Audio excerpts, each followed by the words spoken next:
नमस्कार, मैं परमिता स्वागत करती हूँ आपको द साइलेंट जोन में एक और नई कहानी के साथ। आज हम सुनेंगे प्रेमचंद की एक युगोपयोगी कहानी, मिस पद्मा। चले शुरू करें।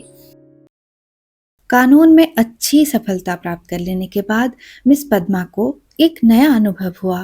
वो था जीवन का सूनापन। विवाह को उन्होंने एक अप्राकृतिक बंधन समझा था और निश्चय कर लिया था कि स्वतंत्र रहकर जीवन का उपभोग करूंगी। एमए की डिग्री ली, फिर कानून पास किया और प्रैक्टिस शुरू कर दी। रूपवती थी, युवती थी, मृदुभाषिणी थी और प्रतिभाशालिनी भी थी। मार्ग में कोई बाधा न थी। देखते देखते वो अपने साथी नौजवान मर्द वकीलों को पीछे छोड़कर आगे निकल गई और अब उसकी आमदनी कभी कभी 1,000 से भी ऊपर बढ़ जाती। अब उतने परिश्रम और सिर मगजन की आवश्यकता न रही। मुकदमे अधिकतर वही होते थे जिनका उसे पूरा अनुभव हो चुका था। उनके विषय में किसी तरह की तैयारी की उसे जरूरत ना मालूम होती। अपनी शक्तियों पर कुछ विश्वास भी हो गया था। कानून में कैसे विजय मिला करता है, इसके कुछ लटके भी उसे मालूम हो गए थे। इसीलिए उसे अब बहुत अवकाश मिलता था और इसे वो किस्से कहानियां पढ़ने, शेयर करने, सिनेमा देखने, मिलने मिलाने में खर्च करती थी। जीवन को सुखी बनाने के लिए किसी व्यसन की जरूरत को वो खूब समझती थी। उसने फूल और पौधे लगाने का व्यसन पाल लिया था। तरह तरह के बीज और पौधे मंगाती और उन्हें उगते बढ़ते फूलते फलते देखकर खुश होती। मगर फिर भी जीवन में सूनेपन का अनुभव होता रहता था। ये बात न थी कि उसे पुरुषों से विरक्त हो, नहीं, उसके प्रेमियों की कमी न थी। अगर उसके पास केवल रूप और यौवन होता तो भी उपासकों का अभाव न रहता। मगर यहाँ तो रूप और यौवन के साथ धन भी था। फिर रसिक वृंद क्यों चूक जाते। पद्मा को विलास से घृणा थी नहीं, घृणा थी पराधीनता से, विवाह को जीवन का व्यवसाय बनाने से। जब स्वतंत्र रहकर भोग विलास का आनंद उड़ाया जा सकता है तो फिर क्यों ना उड़ाया जाए। भोग में उसे कोई नैतिक बाधा ना थी। इसे वो केवल देह की एक भूख समझती थी। इस भूख को किसी साफ सुथरी दुकान से भी शांत किया जा सकता है और पद्मा को साफ सुथरी दुकान की हमेशा तलाश रहती थी। ग्राहक दुकान में वही चीज लेता है जो उसे पसंद आती है। पद्मा भी वही चीज चाहती थी। यूं उसके दर्जनों आशिक थे, कई वकील, कई प्रोफेसर, कई डॉक्टर, कई रईस। मगर ये सब के सब अय्याश थे, बेफिक्र, केवल भौरे की तरह रस लेकर उड़ जाने वाले। ऐसा एक भी ना था जिस पर वो विश्वास कर सकती। अब उसे मालूम हुआ कि उसका मन केवल भोग नहीं चाहता, कुछ और भी चाहता है। वो चीज क्या थी? पूरा आत्मसमर्पण, और ये उसे न मिलती थी। उसके प्रेमियों में एक मिस्टर प्रसाद था, बड़ा ही रूपवान और धुरंधर विद्वान। एक कॉलेज में प्रोफेसर था।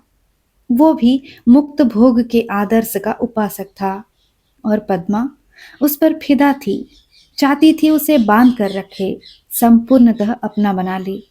लेकिन प्रसाद चंगुल में ना आता था। संध्या हो गई थी। पद्मा सैर करने जा रही थी कि प्रसाद आ गए।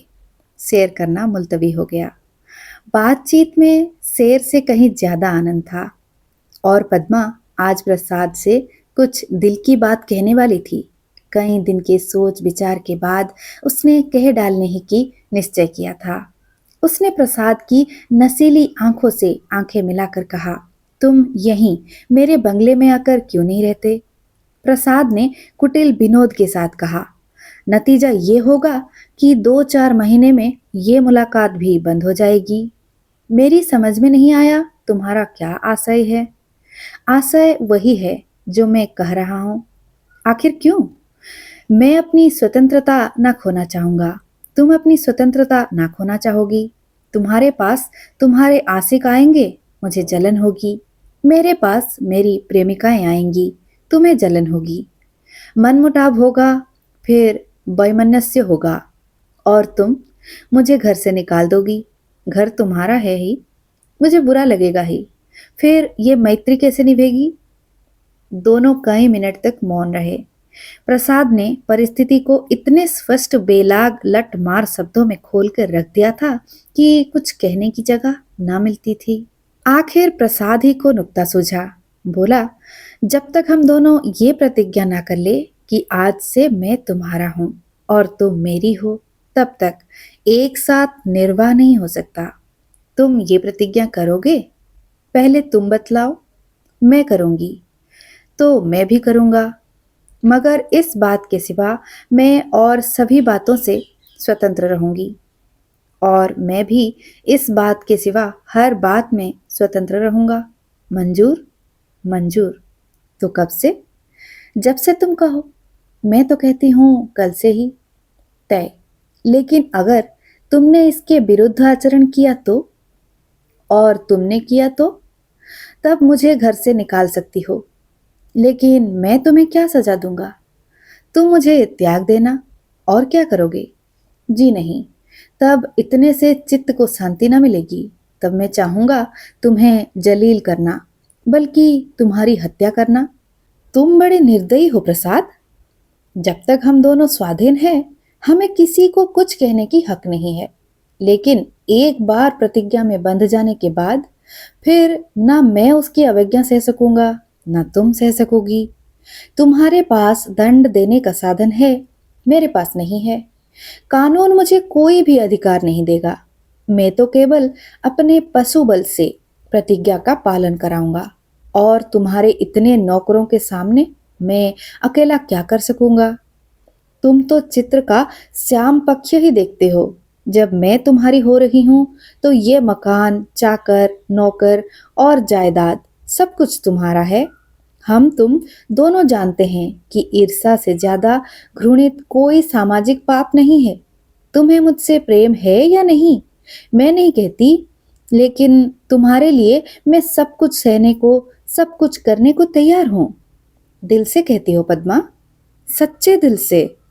मगर न जाने क्यों तुम्हारे ऊपर विश्वास नहीं आ रहा है।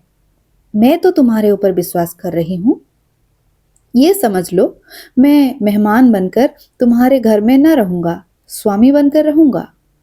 तुम मेरे घर के स्वामी ही नहीं, मेरे स्वामी बनकर रहोगे। मैं तुम्हारी स्वामिनी बनकर रहूंगी। प्रोफेसर प्रसाद और मिस पद्मा दोनों साथ रहते हैं और प्रसन्न हैं। दोनों ही ने जीवन का जो आदर्श मन में स्थिर कर लिया था, वो सत्य बन गया है। प्रसाद को केवल 200 रुपये वेतन मिलता है, मगर अब वो अपनी आमदनी की दुगना भी खर्च कर दे तो परवाह नहीं। पहले वो कभी कभी शराब पीता था, अब रात दिन शराब में मस्त रहता है। अब उसके लिए अलग अपनी कार है, अलग अपने नौकर हैं, तरह तरह की बहुमूल्य चीजें मंगवाता रहता है। और पद्मा बड़े हर्ष से उसकी सारी फिजूल खर्चियां बर्दाश्त करती है। नहीं, बर्दाश्त करने का प्रश्न नहीं, वो खुद उसे अच्छे से अच्छे सूट पहनाकर, अच्छे से अच्छे ठाठ में रखकर प्रसन्न होती है।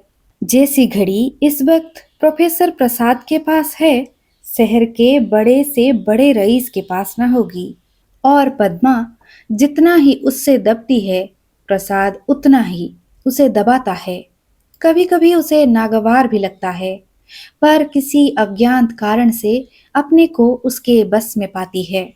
प्रसाद को जरा भी उदास सा या चिंतित देखकर उसका मन चंचल हो जाता है। उस पर आवाजें कसी जाती है, फप्तियां चुस्त की जाती है। जो उसके पुराने प्रेमी थे, वे उसे जलाने और कुढ़ाने का प्रयास भी करते हैं, पर वो प्रसाद के पास आते ही सब कुछ भूल जाती है। प्रसाद ने उस पर पूरा आधिपत्य पा लिया है, और उसने इसका ज्ञान पद्मा की बारीक आंखों से पढ़ा है और उसका आसन अच्छी तरह पा गया है। मगर जैसे राजनीति के क्षेत्र में अधिकार दुरुपयोग की ओर जाता है, उसी तरह प्रेम के क्षेत्र में भी वो दुरुपयोग की ओर जाता है। और जो कमजोर है उसे तावाना देना पड़ता है। आत्माभिमानी पद्मा अब प्रसाद की लौंडी थी और प्रसाद उसकी दुर्बलता का फायदा उठाने से क्यों चूकता। उसने कील की पतली नोक चुभा ली थी और बड़ी कुशलता से उत्तर उत्तर उसे अंदर ठोकता जाता था, यहाँ तक कि उसने रात को देर में घर आना शुरू किया। पद्मा को अपने साथ न ले जाता, उससे बहाना करता कि मेरे सिर में दर्द है, और जब पद्मा घूमने जाती तो अपनी कार निकाल लेता और उड़ जाता। 2 साल गुजर गए थे और पद्मा को गर्व था। वो स्थूल भी हो चली थी। उसके रूप में पहले की सी नवीनता और मादकता ना रह गई थी। वो घर की मुर्गी थी, साग बराबर। एक दिन इसी तरह पद्मा लौट कर आई तो प्रसाद गायब थे। वो झुंझला उठी। इधर कई दिन से वो प्रसाद का रंग बदला हुआ देख रही थी। आज उसने कुछ स्पष्ट बातें कहने का साहस बटोरा। 10 बज गए, 11 बज गए, 12 बज गए। पद्मा उसके इंतजार में बैठी थी। भोजन ठंडा हो गया, नौकर चाकर सो गए। वो बार बार उठती, फाटक पर जाकर नजर दौड़ाती। 12-1 बजे के करीब प्रसाद घर आए। पद्मा ने साहस तो बहुत बटोरा था, पर प्रसाद के सामने जाते ही उसे इतनी कमजोरी मालूम हुई। फिर भी उसने जरा कड़े स्वर में पूछा, आज इतनी रात तक कहाँ थे? कुछ खबर है? कितनी रात गई? प्रसाद को वो इस वक्त असुंदरता की मूर्ति सी लगी। वो एक विद्यालय की छात्रा के साथ सिनेमा देखने गया था। बोला, तुमको आराम से सो जाना चाहिए था। तुम जिस दशा में हो उसमें तुम्हें जहां तक हो सके आराम से रहना चाहिए। पद्मा का साहस कुछ प्रबल हुआ। तुमसे मैं जो पूछती हूँ उसका जवाब दो। मुझे जहन्नुम में भेजो तो तुम भी मुझे जहन्नुम में जाने दो। तुम मेरे साथ दगा कर रहे हो, ये मैं साफ देख रही हूँ। तुम्हारी आंखों की ज्योति कुछ बढ़ गई होगी। मैं इधर कई दिन से तुम्हारा मिजाज कुछ बदला हुआ देख रही हूँ। मैंने तुम्हारे साथ अपने को बेचा नहीं है। अगर तुम्हारा जी मुझसे भर गया हो तो मैं आज जाने को तैयार हूँ। तुम जाने की धमकी क्यों देते हो? यहाँ तुमने आकर कोई बड़ा त्याग नहीं कर दिया है। मैंने त्याग नहीं किया है, तुम ये कहने का साहस कर रही हो। मैं देखता हूं तुम्हारा मिजाज बिगड़ रहा है। तुम समझती हो मैंने इसे अपंग कर दिया, मगर मैं इसी वक्त तुम्हें ठोकर मारने को तैयार हूं। इसी वक्त, इसी वक्त। पद्मा का साहस जैसे बुझ गया था। प्रसाद अपना ट्रंक संभाल रहा था। पद्मा ने दीन भाव से कहा, मैंने तो ऐसी कोई बात नहीं कही जो तुम इतना बिगड़ उठे। मैं तो केवल तुमसे पूछ रही थी, कहाँ थे? क्या मुझे इतना भी अधिकार नहीं देना चाहते? मैं कभी तुम्हारी इच्छा के विरुद्ध कोई काम नहीं करती, और तुम मुझे बात बात पर डांटते रहते हो। तुम्हें मुझ पर जरा भी दया नहीं आती। मुझे तुमसे कुछ भी तो सहानुभूति मिलनी चाहिए। मैं तुम्हारे लिए क्या कुछ करने को तैयार नहीं हूं, और आज जो मेरी दशा हो गई है तो तुम मुझसे आंखें फेरे लेते हो। उसका कंठ रुंध गया और मेज पर सिर रखकर फूट फूट कर रोने लगी। प्रसाद ने पूरी विजय पाई। पद्मा के लिए मातृत्व अब बड़ा ही अप्रिय प्रसंग था। उस पर एक चिंता मंडराती रहती। कभी कभी वो भय से कांप उठती और पछताती। प्रसाद की निरंकुशता दिन दिन बढ़ती जाती थी। क्या करे क्या न करे, गर्भ पूरा हो गया था। वो कोर्ट न जाती थी। दिन भर अकेली बैठी रहती। प्रसाद संध्या समय आते, चाय वाय पीकर फिर उड़ जाते तो 11-12 बजे के पहले ना लौटते। वो कहाँ जाते हैं ये भी उससे छिपा ना था। प्रसाद को जैसे उसकी सूरत से नफरत थी। पूर्ण गर्भ, पीला मुख, चिंतित, संसक, उदास। फिर भी वो प्रसाद को श्रृंगार और आभूषणों से बांधने की चेष्टा से बाज न आती थी। मगर वो जितना ही प्रयास करती उतना ही प्रसाद का मन उसकी ओर से फिरता था। इस अवस्था में श्रृंगार उसे और भी भद्दा लगता था। प्रसव वेदना हो रही थी। प्रसाद का पता नहीं। नर्स मौजूद थी, लेडी डॉक्टर मौजूद थी, मगर प्रसाद का ना रहना पद्मा की प्रसव वेदना को और भी दारुण बना रहा था। बालक को गोद में देखकर उसका कलेजा फूल उठा, मगर फिर प्रसाद को सामने ना पाकर उसने बालक की ओर से मुंह फेर लिया, मीठे फल में जैसे कीड़े पड़ गए हो। 5 दिन सौरगृह में काटने के बाद जैसे पद्मा जेल खाने से निकली, नंगी तलवार बनी हुई माता बनकर वो अपने में एक अद्भुत शक्ति का अनुभव कर रही थी। उसने चपरासी को चेक देकर बैंक भेजा। प्रसव संबंधी कई बिल अदा करने थे। चपरासी खाली हाथ लौट आया। पद्मा ने पूछा, रुपए? बैंक के बाबू ने कहा, रुपए सब प्रसाद बाबू निकाल ले गए। पद्मा को गोली लग गई। 20,000 रुपए प्राणों की तरह संचित कर रखे थे इसी शिशु के लिए। हाय!